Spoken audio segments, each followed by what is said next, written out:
Nasa China na itong ating Gilas Pilipinas at naghahanda na para dito sa laban nila sa Bahrain mamaya.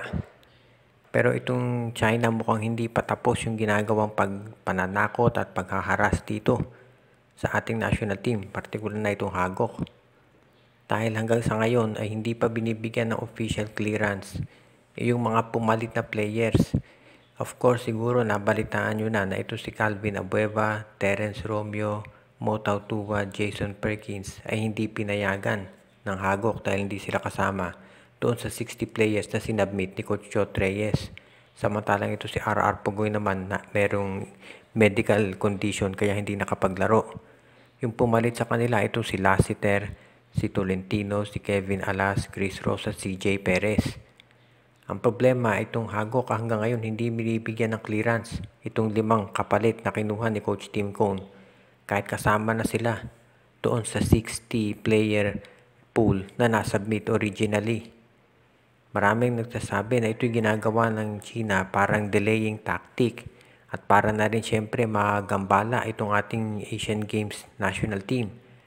Para imbis na mag-prepare sila para dito sa laban ay yung isip nila nakafocus dahil baka anytime pwedeng hindi payagan yung mga nabanggit na players. Nakita na natin yung nangyari doon sa women's 3-on-3 basketball team natin na nag-withdraw dahil yung sinubmit nilang players hindi pinayagan ng Hagok. So siguro ang gustong ilagay sa isip ng China posible yung mangyari dito sa Gilas Pilipinas. Kaya ayan ang dahilan kung bakit hindi ba binibigyan ng clearance yung 5 players na pumalit dito kila Perkins, Abueva at iba pa. Maliwanag na ang ginagawa dito ng China para doon sa mga observers ay talagang kumbagay gusto nilang bigyan ng additional problems ditong ating national team. Ang sasabihin ng iba, tumutupad lang sila doon sa patakaran. Pero maliwanag naman yung patakaran. Kung hindi kasama doon sa 60-man pool, hindi pwede. Kung kasama doon sa 60-man pool, ay pwede. Itong si Kevin Alas, si Arvin Tolentino, Marcio Lassiter, CJ Perez at Chris Ross ay kasama doon sa 60-man at sa 37-man pool na sinubmit ng ating national team kahit nung pang si Chot Reyes ang coach nito. So kumbaga walang dahilan para hindi sila bigyan ng clearance. Pero ngayon nandun na sa Hangzhou, China itong ating national team. Pero hanggang ngayon ay hindi pa rin nagkakaroon ng official statement yung Hagok tungkol sa 5 nabanggit na players. Ganun pa man, sinabi ni Coach Tim Cone na umaasa siya na magiging focus dito sa darating na mga laro. Umpisa doon sa Bahrain mamaya, itong ating Gilas Pilipinas. At syempre, kahit kulang sa practice, mataas ang expectation ni Tim Cone at maski na nung mga fans at syempre maski na nung mga mukhang final na yung decision ni Coach Tim Cone pagdating dito sa magiging starting 5 natin. Syempre, inaasahan nandyan dito si Fajardo, si Brownlee at ito si Kwame. Samantalang dito sa backcourt, itong si Scottie Thompson, malamang starting point guard dyan. At dito sa shooting guard, either ito si Marcio Lassiter o si Chris Newsome. Malamang ito si Lassiter ang mapili dahil ito ay meron na experience dyan o kaya naman si CJ Perez. So isa lang dyan sa dalawa ang kukunin sigurado ni Coach Tim Cone. Malamang itong si Perez o kaya si Lassiter ang gawin dyan sa starting 5 at off the bench itong si Chris Newsome. Ang maliwanag dito, ang Gilas Pilipinas kinakailangan maging maganda ang umpisa dito sa laban nila kontra Bahrain kahit sino pang ilagay doon sa starting 5. Dahil syempre, kinakailangan itong ating lineup maghanda para dito sa masasabi nating mabibigat na kompetisyon. Itong Bahrain ay merong isang naturalized player, itong si Wayne Chisim. Of course, itong si Chisim naglaro yan dito sa PBA dati para dito sa Rain or Shine Elasto Painters at kilala din yan bilang isang matinik na outside shooter. So kumbaga, itong Bahrain, hindi man sila katangkaran, ay masasabi natin na isa sila dun sa mga teams na deadly yung outside scoring. At yan ang kinakailangan paghandaan natin. Sinabi na ni Coach Tim Cone dati na ang isa doon sa kanilang binabantayan talaga at gustong ma-improve dito sa ating Gilas Pilipinas ay yung perimeter defense. Dahil nakita naman natin sa FIBA, in particular na basta dito sa Asian Games, ang focus talaga ay yung outside shooting. Actually, maski na sa NBA, makikita natin na yung talagang perimeter at 3-point shooting ang binibigyan ng emphasis ng mga teams.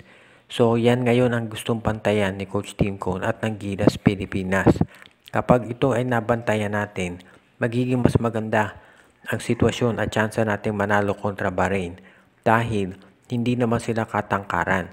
Kapag nag-click yung ating perimeter defense, mas magiging maganda yung flow ng ating offense rin dahil syempre, sabi nga ng mga coaches, sa magandang depensa nag-uumpisa yung magandang offense. Sa magandang depensa, nag-uumpisa rin ang magandang opensa. So yan ngayon ang kinakailangan nating bantayan kung paano i-handle ng Gilas Pilipinas itong ating mga sabihin na nating kalaban, itong Bahrain.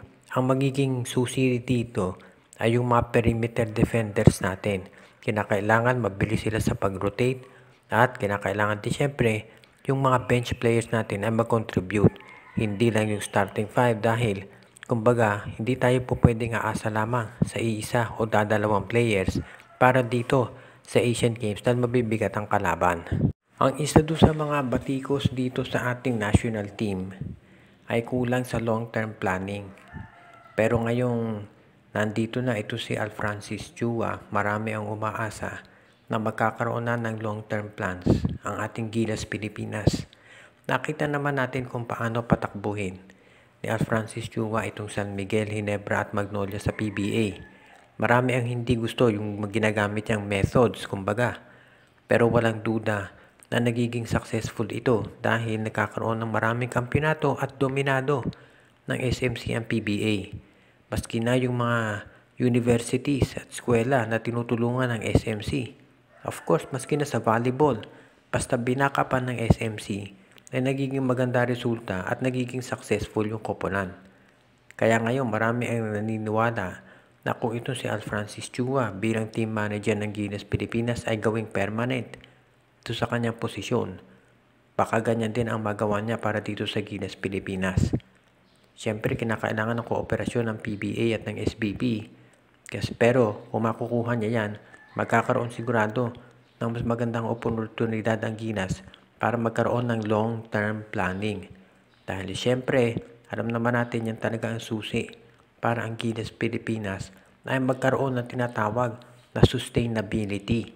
Dahil yan ang hinahanap ng mga fans ngayon dahil nakikita nila yung ibang makupunan sa ibang bansa. Taon ang binibilang sa pag-develop ng mga players. Kaya dapat ganyan din ang maging approach dito si Alfrancis Chua at ng iba pang opisyalis ng Gilas at ng SBP. Kapag ganyan ang ginawa nilang approach, malaki ang tsansa na sa mga susunod na kompetisyon, ang Gilas Pilipinas ay masasabi natin na magiging ready na at hindi na tayo mag-worry doon sa mga teams na ina-assemble. Kumbaga pagdating ng last 2 minutes na lang, hindi na yan mangyayari dahil yung mga players na kukunin natin ay magiging ready na all the time at nakafocus lang yung attention nila dito sa Gilas Pilipinas at hindi na doon sa iba pang commitment sa ibang liga.